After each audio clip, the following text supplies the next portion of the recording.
آداب کے ساتھ سلمان حسن آپ کی سلامتی کی تمنا لیے آپ کی خدمت میں موجود ہے۔ میری تو ہر دم یہی دعا ہوتی ہے کہ اس ملک کا ہر شہری ہمیشہ سلامت رہے، اس کے لیے ہر زخم کا مرہم موجود ہو۔ اگر وہ پہاڑوں پر بھی ہلکی سی تکلیف میں ہو تو اس کے لیے بھی ہیلی کاپٹر آ جائے، 10 روپے کی دوا کے لیے اسے منت نہ کرنی پڑے اور ہر بچہ تعلیم کے زیور سے آراستہ ہو۔ اس ملک کے ہر باسی کا خواب ہے کہ کوئی ان کے پیسوں پر باہر علاج کے لیے نہ جائے، بلکہ یہیں ایسی سہولتیں میسر ہوں کہ کسی اور کے دروازے پر دستک ہی نہ دینی پڑے۔ بے تحاشا تعلیمی پالیسیاں آئیں، لیکن جہالت ہے کہ شیطان کی عمر کی طرح بس بڑھتی ہی جا رہی ہے۔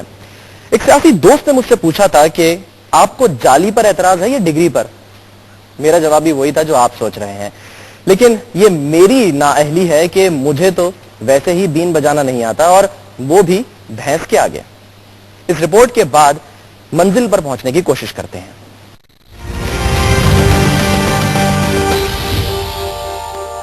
یوں تو پاکستان کے آئین میں موجود ہے کہ ہر بچے کو تعلیم کی سہولیات فراہم کرنا ریاست کی ذمہ داری ہے، مگر سرکاری اعداد و شمار کے برعکس نجی ادارے یہ کہتے ہیں کہ پاکستان میں تعلیم کی شرح 25% سے زیادہ ہرگز نہیں۔ دنیا بھر میں بنیادی تعلیم پر زیادہ توجہ دی جاتی ہے، مگر پاکستان میں وفاقی، صوبائی اور ضلعی سطح پر اسے بری طرح نظر انداز کیا گیا۔ یہ تو ایک معاملہ ہے کہ تینوں سطح پر بجٹ دیگر ممالک کی نسبت انتہائی کم ہے، مگر جو بجٹ ملتا ہے وہ بھی انتظامی کرپشن کی نظر ہو جاتا ہے۔ ایک محتاط اندازے کے مطابق پاکستان میں 20,000 کے قریب سرکاری اسکول صرف کاغذات میں ہی موجود ہیں۔ 50,000 سے زائد اسکول ایسے ہیں جہاں یا تو مکمل فرنیچر نہیں، یا پانی نہیں، یا پھر بجلی غائب ہے۔ اکثر مقامات پر طلبہ ہیں تو اساتذہ نہیں۔ مقامی حکومتوں کے نظام کے بعد اسکولز کو ضلعی یا شہری حکومت کے ماتحت کیا گیا تھا۔ تقریباً 8 سال ضلعی حکومت کے زیر اثر رہنے کے باوجود کوئی بڑی تبدیلی رونما نہیں ہو سکی۔ سابق وزیر اعلیٰ سندھ ارباب غلام رحیم نے کہا تھا کہ محکمہ تعلیم سب سے زیادہ کرپٹ ہے، مگر اس کے باوجود اکثر ایم پی اے اور اراکین قومی اسمبلی نے پورے ملک میں اپنے خصوصی بجٹ کو تعلیم پر خرچ کیا، پھر بھی اسکولز کھنڈر ہی رہے۔ ماہرین تعلیم کہتے ہیں کہ اول تو ہائر ایجوکیشن کے بجائے بنیادی تعلیم پر رقوم میں اضافہ کرنا ہوگا، جبکہ بڑے پیمانے پر سیاسی بھرتیوں اور تبادلوں کی جگہ تعلیم کے حوالے سے انقلابی اقدامات اٹھانے ہوں گے۔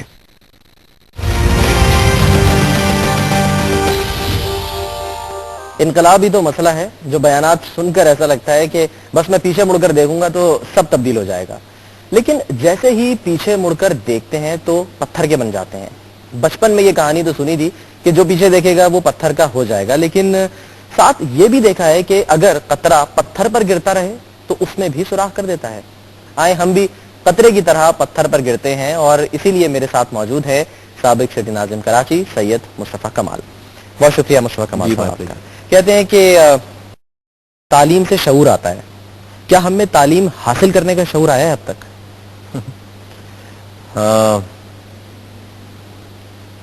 جب آپ لٹریسی کی بات کرتے ہیں، علم کی بات کرتے ہیں، تعلیم کی بات کرتے ہیں، تو آپ پاکستانیوں کو اور عام انسان کو بلیم نہیں دے سکتے۔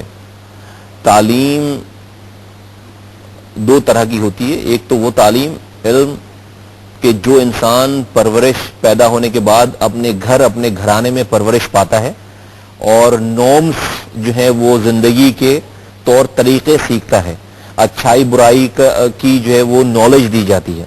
ایک تو وہ تعلیم ہے جو کہ ماں کی گود سے لے کر جو ہے وہ لڑکپن تک ساری چیزیں جو ہے وہ یہ کم ایج میں ایک گھرانے کی جو تعلیم ہوتی ہے، ایک انسٹنکٹ۔ دوسری تعلیم اس دنیاوی تعلیم کی بات کرتے ہیں جو نالج بیس آج کل جو ہے وہ دنیا ہو گئی ہے، اور دنیا بھر کے علم حاصل کرنے کی بات ہوتی ہے۔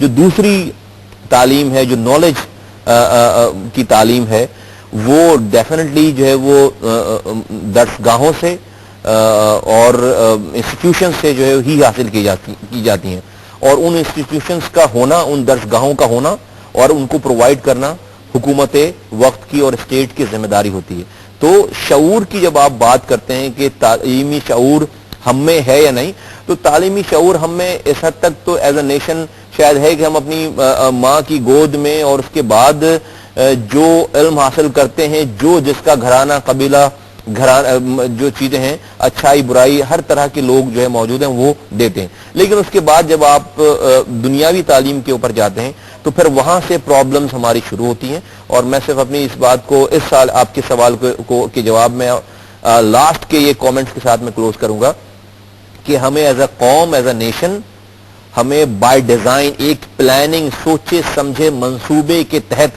ہمیں جاہل رکھا گیا ہے 62 سالوں میں کہ جاہل ہمارا اس قوم کا جاہل رہنا ہی آج کے اور 62 سالوں سے چلتے ہوئے اس فرسودہ جاگیردارانہ وڈیرانہ اور سرمایہ دارانہ نظام کی تسلسل کی ضمانت ہے.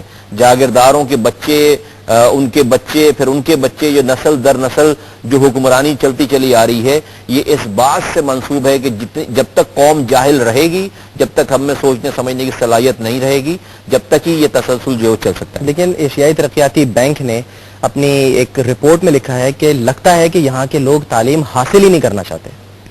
وہ ایشیائی ترقیاتی بینک میں سمجھتا ہوں کہ ڈیفینیٹلی کوئی قرآنی صحیفہ نہیں ہے اور آئی ڈونٹ نو کہ کس طرح کی گراؤنڈ ریئلٹیز ان کو بتائی یا ایکسیسیبلٹی دی گئی ہوگی کہ جس کو دکھا کر ان کو یہ جو ہے رپورٹ انہوں نے یہ بنائی. اب دیٹ آل ڈیبیٹیبل کہ ان کی ڈیبیٹیبل ہے ایسا میں سمجھتا ہوں کہ نہیں ہے.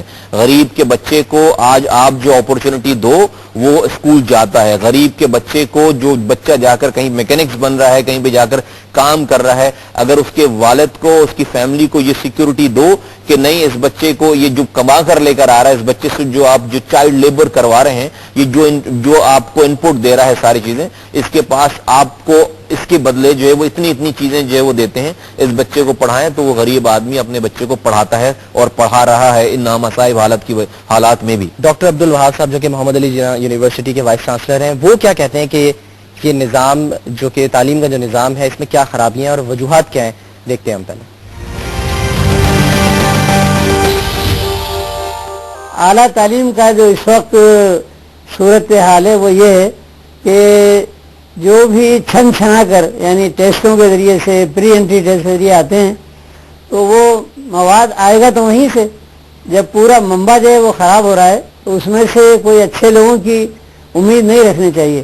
تو نتیجہ یہ ہے کہ اب انہیں مثلا ووکیبلری ان کی بہت کمزور ہوتی ہے اس کے بعد ریڈنگ اسپیڈ اس کی وجہ سے بہت کم ہوتی ہے تو پھر آپ اگر ان سے کہیں کہ کتابیں پڑھو تو وہ کتابیں پڑھ نہیں سکتے.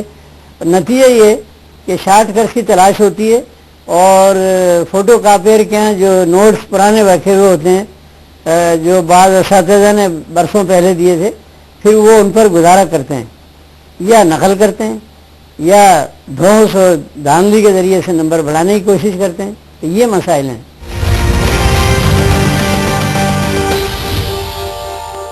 یعنی یوں کہیں کہ ہم اپنے پیر پر خود ہی کلہاڑا مارتے ہیں. ہاں اس میں کوئی دو رائے نہیں ہے. میں تو ایک لفظ سے جو ہے ایگری کرتا ہوں ڈاکٹر صاحب. لیکن جو نظام ہے اس میں تو ظاہر جو لوگ جو اس کا حصہ ہیں ان کا فرض ہے حکومت کا اپنا فرض ہے شہریوں کا بھی فرض ہے. شہریوں کا کیا فرض ہے آپ کے نزدیک؟ دیکھیں ابھی تک تو ہم یہ ڈیسائیڈ نہیں کر پائے شہریوں پہ تو بعد پہ آئیں گے سلمان. ابھی یہ ڈیسائیڈ نہیں کر پائے کہ ہمارے ملک میں تعلیم جو ہے وہ کس میڈیم کی ہونی چاہیے. آیا کہ انگلش میڈیم ہونی چاہیے اردو میڈیم ہونی چاہیے آکسفورڈ میڈیم ہونی چاہیے.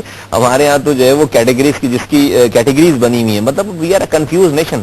اور ابھی تک ہم یہ ڈیسائیڈ ہی نہیں کر پائے کہ ہمیں جو ہے وہ کوئی ایک میڈیم ہو جس پہ جو ہے وہ پورے ملک کے امیر اور غریب تمام لوگ جو ہے وہ ایک جیسی تعلیم حاصل کریں بیسک تعلیم اس پہ حاصل کریں. ہمارے ہاں جو ہے وہ 10 قسم کے جو ہے وہ کی کیٹیگریز ہیں. بات ہو رہی ہے تعلیم کی تو پھر اسٹوڈنٹس کے موقف کے بغیر تو جو ہے وہ ہمارا پروگرام آگے نہیں بڑھ سکتا. آپ کچھ پوچھنا چاہ رہے تھے. This is Nilofer Saeed from Jinnah University. I'm doing BS in Commerce. سر آپ نے اپنے اس پورے انٹرویو میں یہ کہا کہ آپ شہریوں کی بات بعد میں کریں پہلے لیڈرز کی بات کرتے ہیں. لیکن leaders I think without public leaders are nothing. ہم I am very sorry to say this کہ پاکستانیز کو بلیمنگ کی عادت ہوتی ہے کہ میں نے ایسا نہیں کیا فلانا نے ایسا کیا. ہم اپنے آپ کو جب تک نہیں دیکھیں گے تب تک ہم ایجوکیشن کے بارے میں کیسے سوچ سکتے ہیں. تو پہلے ہمیں اپنے بارے میں سوچنا پڑے گا کہ اگر ہم ایجوکیشن لے رہے ہیں تو ہم آس پاس کو کس کو موٹیویٹ کر سکتے ہیں. پاکستان میں موٹیویشن کی بہت زیادہ کمی ہے. یہ سوچ تو ہو سکتی ہے جب آپ پریکٹیکل لائف میں جاتے ہیں تو آج آپ کے دل میں اگر یہ جذبہ ہے کہ آپ جو اپنے ارد گرد کے لوگوں کو تعلیم دیں گے تو آپ مجھے یہ بتائیے کہ آپ اس 17 کروڑ لوگوں میں سے کتنے لوگوں کو جو ہے وہ تعلیم اور آپ کے پاس ریسورسز کتنی ہیں کہ آپ کو اپنی لائف بھی دیکھنی ہے اور آپ کو جو ہے وہ اپنی فیملی بھی دیکھنی ہے, اپنے گھر والوں کو دیکھنا ہے اور آپ نے ساتھ یہ والا کام بھی کرنا ہے. ہم اس پہ جتنی بھی بحث لیں اسٹڈیز اور جو ہے وہ ریسرچ یہ بتاتی ہے کہ یہ اس کی ایک جو ہے وہ بہت ہی چھوٹی جو ہے وہ لائف ہے اور ایک بہت بڑا چھوٹا سا ایک پورشن ایسا ہے کہ جہاں پر آپ اپنی مدد کی آپ کے تحت جو ہے وہ کچھ گلیوں میں کچھ سینکڑوں لوگوں میں جو ہے انقلاب لا سکتے ہیں اور اپنی سیٹسفیکشن لے سکتے ہیں. بٹ کیا ہمارے اس عمل سے کیا پورا معاشرہ جو ہے وہ فیضیاب ہو پا رہا ہے یا معاشرہ چینج ہو پا رہا ہے؟ نہیں ہو پا رہا. جب یہ بات آ جاتی ہے تو یہاں پر جو ہے وہ اسٹیٹ کی ذمہ داری آ جاتی ہے, یہاں پر جو ہے وہ اس ادارے کی اس ملک کے نظام کی ذمہ داری آ جاتی ہے کہ کچھ چیزیں جو ہے وہ ہم چاہیں یا نہ چاہیں, ہمیں اچھا لگے یا برا لگے, کچھ چیزیں جو ہے وہ اسٹیٹ سے ہی ریلیٹڈ ہوتی ہیں. اور تعلیم جو بیسک تعلیم ہے وہ اور بیسک جو ہے وہ ہیلتھ فیسلٹیز ہیں یا اور کچھ چیزیں, آج ہم تعلیم اور ہیلتھ کی بات کر رہے ہیں تو یہ بیسک ریسپانسبلٹی ہے کسی بھی اسٹیٹ کی کہ ایک ایوریج اپرچونٹی تو پرووائڈ کریں آپ کو. اس کے بعد آپ کا کام آ جاتا ہے آپ والی بات کہ ہاں اگر پھر ہم میں انسانیت ہے, موٹیویٹ کرنے کی بات ہے تو آپ کیا کریں گے کہ کسی کو کی ہیلپ کر کے اس کو تھوڑا سا اس ایوریج سے زیادہ آپ تعلیم دے سکیں گے. لیکن آپ چاہیں گے کہ اسٹیٹ, اگر آپ یہ کہتے ہیں کہ اسٹیٹ کچھ بھی نہ کرے, وہ کوئی اسکول نہ کھولے, وہ کوئی مدرسے نہ کھولے یا وہ کوئی جو ہے وہ ٹیچرز نہ رکھے اور سب لوگ ہی سب کچھ کر لیں,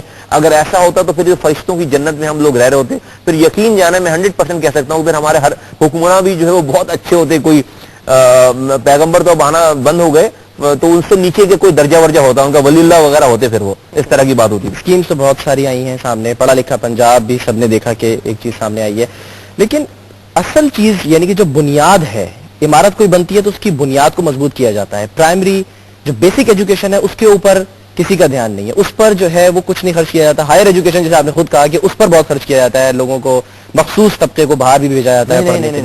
don't take me wrong, higher education پہ بھی جو ہے وہ پیسے, میں تو بات کر رہا ہوں اس کی پرسنل اپنی جو اپنے گھر پہ جو انویسٹمنٹ کرتا ہے وہ سیاستدان یا وہ جاگیردار یا وڈیرا, کہ اپنے پیسوں سے وہ اپنے بچوں کو, کسی اور کے بچوں کو بھی نہیں, اپنے سگے بچوں کو جو ہے وہ اپنے ان کے جو بچے ہوتے ہیں رشتہ داروں کو, ان کو وہ باہر بھیجتے ہیں اعلیٰ تعلیم. چند افراد ہیں, 6, 10, 12, 20 لوگ, وہ کسی محلے کے یا کسی جو ہے وہ قصبے کے لوگوں کو نہیں بھیجتا اعلیٰ تعلیم حاصل کرنے کے لیے بھی باہر. اچھا, جیسے کہ آپ نے رپورٹ میں بھی دیکھا کہ سابق جو وزیر اعلیٰ تھے ارباب غلام رحیم, انہوں نے کہا کہ سب سے زیادہ کرپشن تعلیم کے شعبے کے اندر ہے. صحیح بات ہے یہ؟ تو انہوں نے, وہ وزیر اعلیٰ تھے, انہوں نے کیا کیا, کتنے لوگوں کو انہوں نے جو ہے وہ ٹرمینیٹ کر دیا, کتنے لوگوں کو انہوں نے جو ہے وہ گوشت اسکولوں کو جو ہے وہ نکلوا دیا. دیکھیں بیان تو جو ہے وہ معذرت کے ساتھ, جی میرا کسی سے کوئی اختلاف نہیں, میں ایک جنرل بات کرتا ہوں,